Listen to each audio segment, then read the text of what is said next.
Salve gente, io sono Luca e in questo stupendo video volevo parlare dell'espressione da quale pulpito, che probabilmente vi sarà capitato di sentire parlando con i vostri amici italiani, magari non l'avete mai sentita, comunque a parer mio è un'espressione piuttosto diffusa e simpatica. Fondamentalmente da quale pulpito è la contrazione di da quale pulpito arriva la predica. Allora, qui c'è da capire un attimo che cos'è la predica e che cos'è il pulpito. Allora, il pulpito è una parte della chiesa che oggi non viene più usata. È una sorta di balconcino che sta circa a metà della navata centrale, no? Quindi ci sono dei gradini e c'è una specie di balconcino, no? Circa nella parte centrale della chiesa. Adesso non stiamo a dire precisamente dove, comunque è un balcone che sta interno alla chiesa, quindi non è proprio un balconcino, ma è una colonna rialzata da cui un tempo il sacerdote faceva la predica.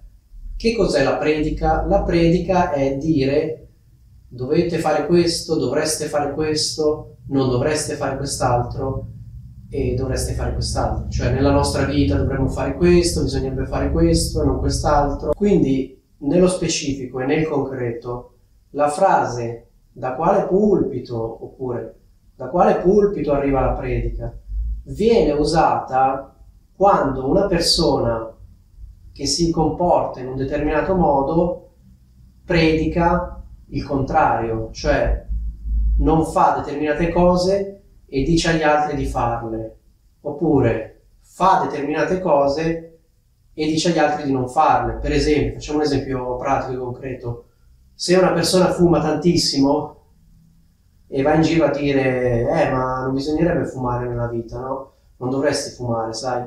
Ecco, la persona a cui viene detta questa cosa gli può rispondere da quale pulpito la predica? Nel senso, da quale pulpito? Cioè sei proprio tu a parlare.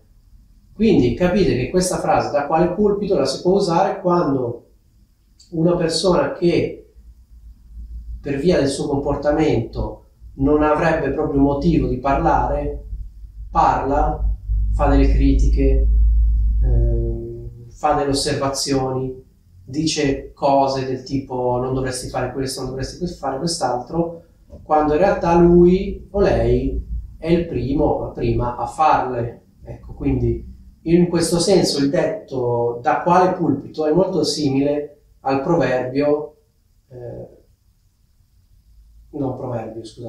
al detto predicare bene e razzolare male, cioè dire una cosa e fare il contrario. Quindi sono due modi di dire molto, molto simili, no? Quindi, giusto per concludere, spesso sentirete soltanto da quale pulpito, no? Senza che venga completata la frase. Come vi ho detto, la frase è da quale pulpito arriva la predica. La parola pulpito la troviamo sinceramente solo in questa espressione, quindi non è che potete usarla in altri contesti, non viene più usata in altri contesti, è rimasta qui in questa espressione.